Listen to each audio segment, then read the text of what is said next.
बहुत वड्डी गिनती इस गल नूं जानदी आ जी कि ਜਦੋਂ भी ਅਸੀਂ प्रोग्राम ਦੇ ਵਿੱਚ ਕੋਈ ਸੈਗਮੈਂਟ ਸ਼ੁਰੂ ਕਰਦੇ ਹਾਂ ਤਾਂ ਉਹ ਲੜੀਬੱਧ ਹੁੰਦਾ ਹੈ। ਇਹਨਾਂ ਦਿਨਾਂ ਦੇ ਵਿੱਚ ਇੱਕ ਲੜੀ ਚੱਲਦੀ ਆ ਰਹੀ ਹੈ। ਅਸੀਂ ਸ਼੍ਰੀ ਗੁਰੂ ਗ੍ਰੰਥ ਸਾਹਿਬ ਨੂੰ ਪੌੜੀ ਦਰ ਪੌੜੀ ਲੈ ਕੇ ਅਤੇ ਸ਼ਬਦ ਦਰ ਸ਼ਬਦ ਸਮਝ ਰਹੇ ਹਾਂ ਤੇ ਖੁਸ਼ੀ ਇਸ ਗੱਲ ਦੀ ਆ ਕਿ ਇਹਦਾ ਅਸਰ ਸਾਡੇ ਪਰਿਵਾਰਾਂ ਦੇ ਵਿੱਚ ਵੇਖਣ ਨੂੰ ਸਾਨੂੰ ਫੋਨ ਕਾਲ ਰਾਹੀਂ ਮਿਲ ਜਾਂਦਾ। ਜਦੋਂ ਸਾਨੂੰ ਫੋਨ ਕਾਲਸ ਆਉਂਦੇ ਨੇ ਕਿ ਅਸੀਂ ਪਹਿਲਾਂ ਗੁਰਬਾਣੀ ਨੂੰ ਰੱਬ ਦੇ ਨਾਲ ਰੇਸ ਲਾ ਕੇ ਪੜ੍ਹਦੇ ਰਹੇ ਤੇ ਫਿਰ ਇੱਕ ਆਸਾਨ ਜਿਹਾ ਵੀ ਕਰਦੇ ਰਹੇ ਕਿ ਲੈ ਰੱਬਾ ਤੇਰੇ ਅੱਜ ਇੰਨੇ ਪਾਠ ਪੜ੍ਹਤੇ ਆ ਤੇ ਹੁਣ ਮਹਿਸੂਸ ਹੋਣ ਲੱਗ ਪਿਆ ਕਿ ਜਿਹੜੇ ਕੰਮਾਂ ਦੇ ਲਈ ਪਾਠ ਅਸੀਂ ਕਰਦੇ ਰਹੇ ਕਿਤੇ ਨਾ ਕਿਤੇ ਗੁਰਬਾਣੀ ਦੇ ਵਿੱਚ ਸਾਨੂੰ ਇਹ ਕਿਹਾ ਸੀ ਕਿ ਭਾਈ ਤੁਸੀਂ ਆਪ ਉਹ ਖੁਦ ਕੰਮ ਕਰਨੇ ਨੇ। ਅਸੀਂ ਹੁਣ ਤੱਕ 26 ਪੌੜੀਆਂ ਕਰ ਚੁੱਕੇ ਹਾਂ। ਐਕਚੁਅਲੀ ਅਸੀਂ 26ਵੀਂ ਪੌੜੀ ਕੁਝ ਜ਼ਿਆਦਾ ਲੰਬੀ ਸੀ, ਅਸੀਂ ਅੱਧਾ ਉਸ ਨੂੰ ਪਿਛਲੀ ਵਾਰੀ ਕੀਤਾ ਤੇ ਅੱਧਾ ਹੁਣ ਅਸੀਂ ਇਸ ਪ੍ਰੋਗਰਾਮ ਨੂੰ ਸਮਝਾਂਗੇ। ਸਾਡਾ ਇੱਕ ਦੁਬਾਰਾ ਫਿਰ ਸਾਥ ਦੇਣਗੇ ਜੀ ਬੀਬੀ ਇੰਦਰਪਾਲ ਕੌਰ ਹੋਣੀ। ਭੈਣ ਜੀ ਪ੍ਰੋਗਰਾਮ ਸਾਥ ਜੀ ਆਇਆਂ ਨੂੰ ਧੰਨਵਾਦ ਜੀ। ਜੀ ਮੈਨੂੰ ਵੀ ਬਹੁਤ ਖੁਸ਼ੀ ਮਹਿਸੂਸ ਹੁੰਦੀ ਹੈ ਇਸ ਗੱਲ ਦੇ ਉੱਤੇ ਕਿ ਜਦੋਂ ਸਾਰੇ ਮੈਨੂੰ ਇਸ ਗੱਲ ਨੂੰ ਵਿਚਾਰ ਦੇ ਵਿੱਚ ਕਹਿੰਦੇ ਹਨ ਕਿ ਸਾਡੇ ਬੱਚੇ ਵੀ ਗੁਰਬਾਣੀ ਪੜ੍ਹਨ ਦੇ ਵਿੱਚ ਇੰਟਰਸਟ ਲੈ ਰਹੇ ਹਨ। ਸੋ ਅਲਟੀਮੇਟਲੀ ਹੁਣ ਸਾਨੂੰ ਪੂਰੀ ਦੁਨੀਆ ਨੂੰ, ਸਿੱਖ ਕੌਮ ਨੂੰ, ਹਰ ਕਿਸੇ ਨੂੰ ਜਾਗਣਾ ਪਏਗਾ ਕਿ ਧਰਮ ਦਾ ਮਤਲਬ ਹੈ ਇਸ ਨੂੰ ਜੀਣਾ। ਸੋ ਉਮੀਦ ਕਰਦੇ ਹਾਂ ਕਿ ਹਰ ਹਫਤਾ, ਹਰ ਮਹੀਨੇ, ਹਰ ਸਾਲ ਦੁਨੀਆ ਸੱਚ ਦੇ ਪ੍ਰਤੀ ਆਪਣੀ ਜਿਹੜੀ ਹੈ ਜਾਗਰੂਕਤਾ ਵਧਾਏਗੀ ਜੀ। ਅਸੀਂ ਪੌੜੀ ਕਰ ਰਹੇ ਸੀ 26 ਆਖੇ ਵੇਦ ਪਾਠ ਪੁਰਾਣ। ਉਹ ਮਨ ਜਿਸਨੇ ਅਮੁੱਲ ਗੁਣਾਂ ਦਾ ਵਪਾਰ ਕਰਨਾ ਸ਼ੁਰੂ ਕਰ ਦਿੱਤਾ ਹੈ। ਵੇਦ ਪਾਠ ਪੁਰਾਣ ਮਤਲਬ ਸੱਚ ਦੀ ਸਾਰ ਨਾਲ ਉਹ ਹੁਣ ਜੁੜ ਗਿਆ ਹੈ। ਇੱਥੇ ਭਾਵ ਇੱਕ ਲਫ਼ਜ਼ ਤਾਂ ਨਹੀਂ ਹੈ, ਇੱਥੇ ਹੈ ਕਿ ਜਿਹੜਾ ਸੱਚ ਧਰਤੀ ਦੇ ਉੱਤੇ ਮਨੁੱਖ ਨੂੰ ਮਿਲਦਾ ਹੈ, ਚਾਹੇ ਧਾਰਮਿਕ ਗ੍ਰੰਥ ਤੋਂ ਮਿਲੇ, ਜਦੋਂ ਅਸੀਂ ਸੱਚ ਦੀ ਗੱਲ ਕਰਦੇ ਹਾਂ ਉਸ ਦੇ ਵਿੱਚ ਕਰਮ ਕਾਂਡ ਨਹੀਂ ਹੁੰਦਾ। ਉਹ ਕਿਸੇ ਇੱਕ ਖਾਸ ਕੌਮ, ਇੱਕ ਖਾਸ ਜਾਤੀ, ਖਾਸ ਜਗ੍ਹਾ ਦੇ ਮਨੁੱਖਾਂ ਵਾਸਤੇ ਲਾਗੂ ਨਹੀਂ ਹੁੰਦਾ। ਸੱਚ ਹਮੇਸ਼ਾ ਇੱਕ ਸਾਰ ਹਰ ਆਤਮਾ ਵਾਸਤੇ ਕੰਮ ਕਰਦਾ ਹੈ। ਸਾਨੂੰ ਬਾਰ-ਬਾਰ ਇਸ ਗੱਲ ਨੂੰ ਵਿਚਾਰਨਾ ਪਏਗਾ ਅਤੇ ਸੱਚ ਦਾ ਆਧਾਰ ਰੱਬੀ ਗੁਣ ਹੁੰਦੇ ਨੇ, ਰੱਬੀ ਨਿਯਮ ਹੁੰਦੇ ਨੇ, ਰੱਬੀ ਕਾਨੂੰਨ ਹੁੰਦੇ ਨੇ। ਇਹ ਵਾਲਾ ਮਨ ਜਿਹੜਾ ਹੈ ਇਹ ਹੁਣ ਸੱਚ ਦੀ ਸਾਰ ਨਾਲ ਜੁੜ ਜਾਂਦਾ ਹੈ। ਆਖੇ ਪੜ੍ਹੇ ਕਰੇ ਵਖਿਆਨ। ਇਹ ਮਨ ਸੱਚ ਨੂੰ ਵਸਾਉਂਦਾ ਹੈ ਅਤੇ ਇਸੇ ਸੱਚ ਨੂੰ ਹੀ ਬਿਆਨ ਕਰਦਾ ਹੈ। ਆਖੇ ਬਰਮੇ ਆਖੇ ਇੰਦ। ਬਰਮੇ ਔਰ ਇੰਦ ਗੁਰੂ ਦੀ ਮੱਤ ਦਾ ਬਰਮਾ ਪਾ ਲੈਣਾ। ਬਰਮਾ ਅਸੀਂ ਗੱਲ ਕਰ ਚੁੱਕੇ ਹਾਂ, ਕਵਚ ਜਿਹਨੂੰ ਅਸੀਂ ਆਰਮਰ ਕਹਿੰਦੇ ਹਾਂ ਇੰਗਲਿਸ਼ ਦੇ ਵਿੱਚ। ਠੀਕ ਹੈ। ਸਾਨੂੰ ਪਤਾ ਹੈ ਕਿ ਜਦੋਂ ਅਸੀਂ ਆਰਮਰ ਪਾਇਆ ਹੋਏ ਤੇ ਵੀ ਪਲੇ ਅ ਸੇਫ ਗੇਮ। ਸੋ ਜਿਸ ਮਨੁੱਖ ਨੇ ਗੁਣਾਂ ਦਾ ਆਰਮਰ ਬਰਮਾ ਹੀ ਪਾ ਲਿਆ ਉਸਨੂੰ ਕਦੀ ਵੀ ਮਾਇਆ ਕਿਸੇ ਵੀ ਰੂਪ ਦੇ ਵਿੱਚ ਅਟੈਕ ਨਹੀਂ ਕਰ ਸਕਦੀ। ਠੀਕ ਹੈ। ਸੋ ਆਖੇ ਬਰਮੇ, ਇਹੋ ਜਿਹਾ ਮਨੁੱਖ ਗੁਰੂ ਦੀ ਮੱਤ ਦਾ ਬਰਮਾ ਪਾ ਲੈਂਦਾ ਹੈ। ਆਖੇ ਇੰਦ, ਇੰਦ ਕੀ ਹੈਗੀ ਹੈ? ਗੁਰੂ ਦੀ ਮੱਤ ਦੇ ਨਾਲ ਵਾਸਤੇ ਹੀ ਟੁਕਾਇਆ ਹੋਇਆ ਇੱਥੇ। ਆਖੇ ਗੋਪੀ ਤੈ ਗੋਬਿੰਦ। ਹੁਣ ਇਹ ਬੜਾ ਗਹਿਰਾ ਭਾਵ ਹੈ ਕਿ ਗੋਪੀ ਨੋਰਮਲੀ ਕੌਣ ਹੁੰਦੀ ਹੈ? ਗਵਾਲਣ, ਜਿਹੜੀ ਦੁੱਧ ਨੂੰ ਲੈ ਕੇ ਆਂਦੀ ਹੈ, ਉਹਨੂੰ ਗੋਪੀ ਕਹਿੰਦੇ ਹਾਂ, ਗੋਪੀਆਂ। ਠੀਕ ਹੈ।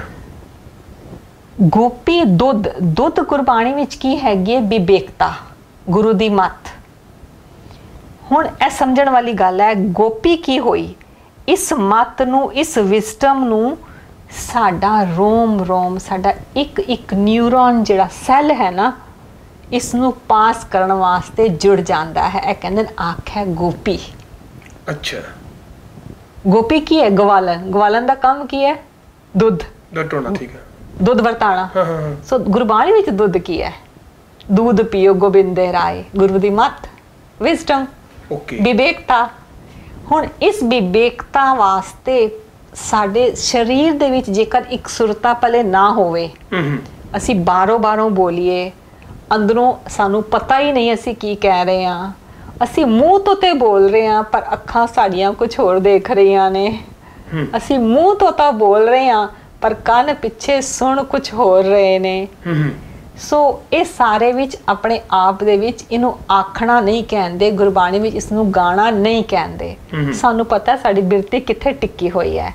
सो इत्थे आख्या गोपी ते गोबिंद मतलब साडी एक एक रोम, एक एक न्यूरॉन जिहड़ा है वो पूरा एक सुरता दे विच आ जांदा है।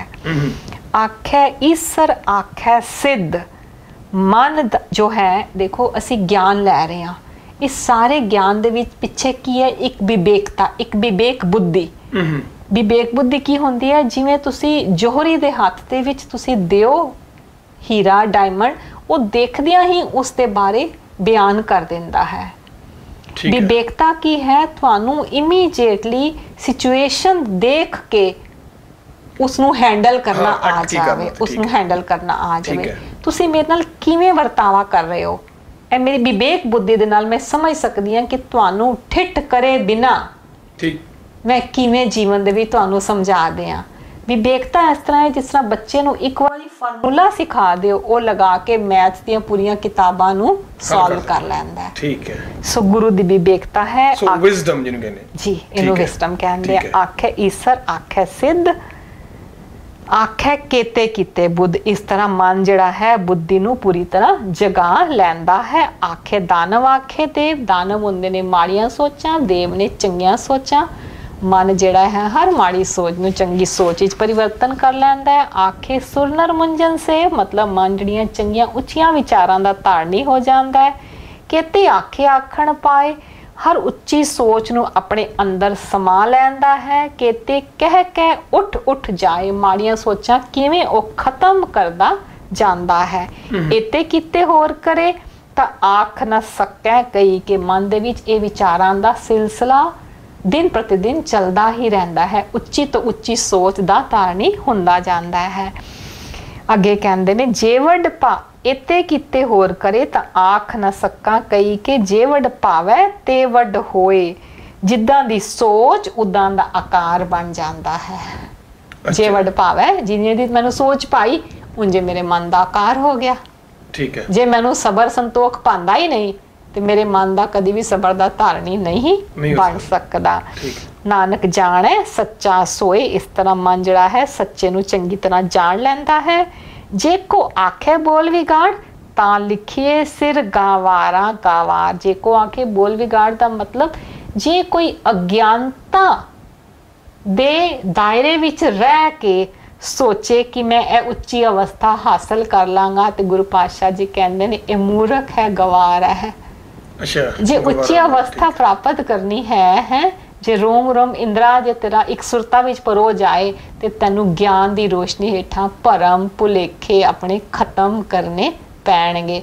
ਭਰਮ ਭੁਲੇਖਿਆਂ ਦੀ ਲਿਸਟ ਜਦੋਂ ਅਸੀਂ ਗੱਲ ਕਰਦੇ ਹਾਂ ਤਾਂ ਇਤਨੇ ਭੁਲੇਖੇ ਨੇ ਕਿ ਸਾਡਾ ਸਮਾਂ ਹੋ ਗਿਆ, ਪਰ ਮੈਂ ਇੱਕ ਛੋਟੀ ਜਿਹੀ ਗੱਲ ਕਰਦੀ ਹਾਂ ਕਿ ਪਿਛਲੇ ਹਫਤੇ ਮੈਂ ਪ੍ਰੋਗਰਾਮ ਕੀਤਾ, ਉਹਨਾਂ ਦੇ ਕਿਸੇ ਦੇ ਘਰ ਤੇ ਅਰਦਾਸ ਕੀਤੀ ਤੇ ਮੈਂ ਪਰਿਵਾਰ ਦਾ ਨਾਮ ਨਹੀਂ ਲਿਆ ਤੇ ਪਰਿਵਾਰ ਨੂੰ ਮੈਂ ਬਾਅਦ ਚ ਸਮਝਾ ਦਿੱਤਾ ਕਿ ਤੁਸੀਂ ਮੰਨਦੇ ਨਹੀਂ ਕਿ ਬਿਨ ਬੋਲਿਆ ਸਭ ਕੁਝ ਜਾਣਦਾ ਕਿਸ ਅਕੀਚੇ।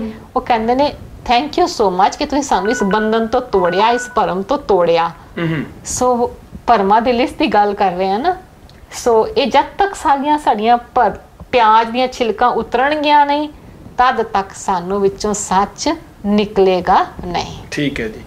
ਸੋ ਲੋ ਜੀ, ਅੱਜ ਜਿਹੜੀ ਪੌੜੀ ਅਸੀਂ ਪਿਛਲੇ ਹਫਤੇ ਅੱਧੀ ਕੀਤੀ ਸੀ ਉਹ ਅੱਜ ਕੰਪਲੀਟ ਹੋ ਚੁੱਕੀ ਹੈ। ਤੁਹਾਡੇ ਵੱਲੋਂ ਹਜੇ ਵੀ ਕੋਈ ਸਵਾਲ ਹੋਵੇ ਤਾਂ ਸਾਡੇ ਤੱਕ ਈਮੇਲ ਜਾਂ ਫਿਰ ਫੋਨ ਕਾਲ ਦੇ ਰਾਹੀਂ ਭੇਜਾ ਕਰ ਸਕਦੇ ਹੋ। ਜੇਕਰ ਤੁਸੀਂ ਬੀਬੀ ਨਾਲ ਡਾਇਰੈਕਟ ਗੱਲਬਾਤ ਕਰਨੀ ਹੈ ਤਾਂ ਇਹਨਾਂ ਦੇ ਵਿੱਚ ਇਹ ਇੰਡੀਆ ਹੋਣ ਕਰਕੇ ਤੁਸੀਂ ਈਮੇਲ ਦੇ ਰਾਹੀਂ ਜ਼ਿਆਦਾ ਬਿਹਤਰ ਤਰੀਕੇ ਨਾਲ ਸੰਪਰਕ ਕਰ ਸਕਦੇ ਹੋ। ਸਾਨੂੰ ਦੇ ਹੁਣ ਇਸੇ ਸੈਗਮੈਂਟ ਨੂੰ ਇਜਾਜ਼ਤ ਖਤਮ ਕਰਨ ਦੀ। ਅਗਲੇ ਹਫ਼ਤੇ ਦੁਬਾਰਾ ਫਿਰ ਮਿਲਾਂਗੇ ਇਸ ਸੈਗਮੈਂਟ